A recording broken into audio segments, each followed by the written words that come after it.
Assalamualaikum warahmatullahi wabarakatuh. Kembali lagi dengan saya Muhammad Jamzuri dengan NIM 222100248 dari Prodi Perbankan Syariah Universitas Al-Ma'atah. Kali ini saya akan menjelaskan tentang konsep wakaf. Oke, simak videonya sampai habis ya.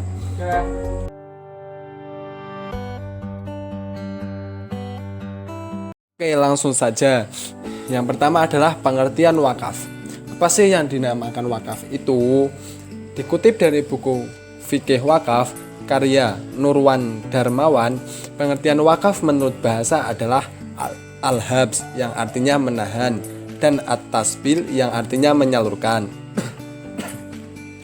Kemudian menurut istilah, wakaf adalah menahan suatu barang dan menyalurkan manfaatnya dalam rangka mendekatkan diri kepada Allah.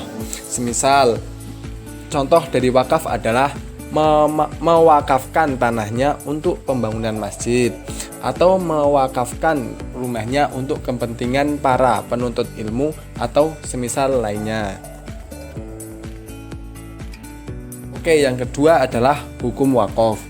Hukum wakaf dijelaskan oleh Allah dalam firman-Nya dalam Al-Quran surat Yasin ayat 12 yang berbunyi, Inna nahnu nuhyil mauta wa naktubu ma qaddamu wa atharuhum wa kulla syai'in ahsaynahu fi imamin mubin, yang artinya sungguh kamilah yang menghidupkan orang-orang yang mati dan kamilah yang mencatat apa yang telah mereka kerjakan dan bekas-bekas yang mereka tinggalkan, dan segala sesuatu kami kumpulkan dalam kitab yang jelas atau Lauhul Mahfuz. Quran Surah Yasin ayat 12.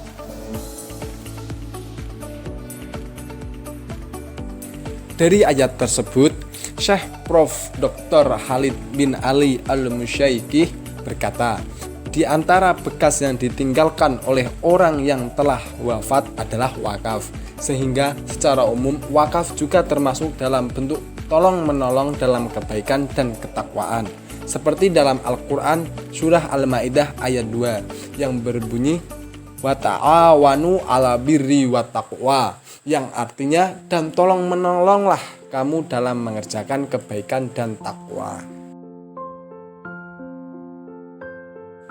Oke, selanjutnya adalah rukun wakaf. Rukun wakaf ada 4, yaitu al-waqif, al-mauquf, al-mauquf alaih, dan yang terakhir adalah sigoh. Al-waqif adalah orang yang berwakaf, sedangkan al-mauquf adalah benda yang diwakafkan, dan al-mauquf alaihi adalah orang yang menerima wakaf, dan yang terakhir sigoh adalah lafaz atau ikrar wakaf. Oke, setelah rukun ada syarat-syarat wakaf. Yang pertama, syarat orang yang berwakaf, yakni memiliki secara penuh harta tersebut, berakal, baligh, dan mampu bertindak secara hukum. Yang kedua, syarat benda yang akan diwakafkan. Yang pertama adalah barang berharga, barang yang diketahui jumlahnya, dimiliki oleh orang yang berwakaf, dan benda yang berdiri sendiri atau tidak melekat pada harta lain. Yang ketiga, syarat orang yang menerima manfaat atau syarat orang yang menerima wakaf adalah orang muslim, merdeka, dan kafir zimmi untuk tertentu. Dan yang terakhir, syarat wakaf berkaitan dengan isi ucapan.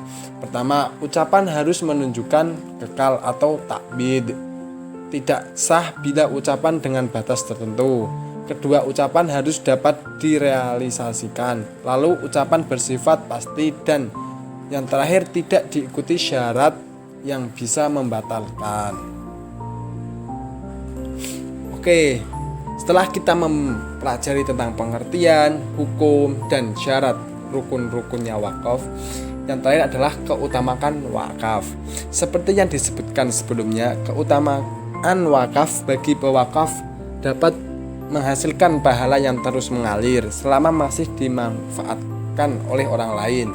Semisal, ada seseorang yang mewakafkan tanahnya untuk pembangunan masjid, maka orang tersebut akan mendapatkan pahala yang mengalir terus secara menerus selagi masjid itu masih dipergunakan untuk beribadah.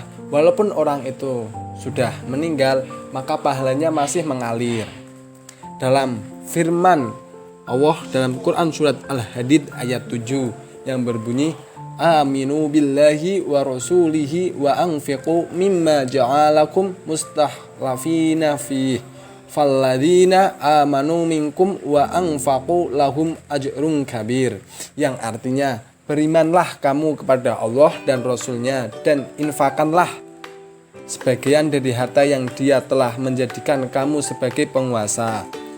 Maka orang-orang yang beriman di antara kamu dan menginfakkan harta di jalan Allah memperoleh pahala yang besar. Jadi mari kita sebagai umat muslim bersegeralah untuk mewakafkan sebagian harta kita kepada orang lain, maka kita akan mendapatkan pahala yang sangat mengalir. Oke, mungkin itu saja yang bisa saya sampaikan tentang konsep wakaf. Semoga bisa menambah wawasan teman-teman semua, dan saya ucapkan terima kasih banyak kepada teman-teman karena sudah menonton videonya dari awal sampai akhir. Dan saya akhiri, wallahul muwaffiq ila aqwamit thoriq. Wassalamualaikum warahmatullahi wabarakatuh. See you next time.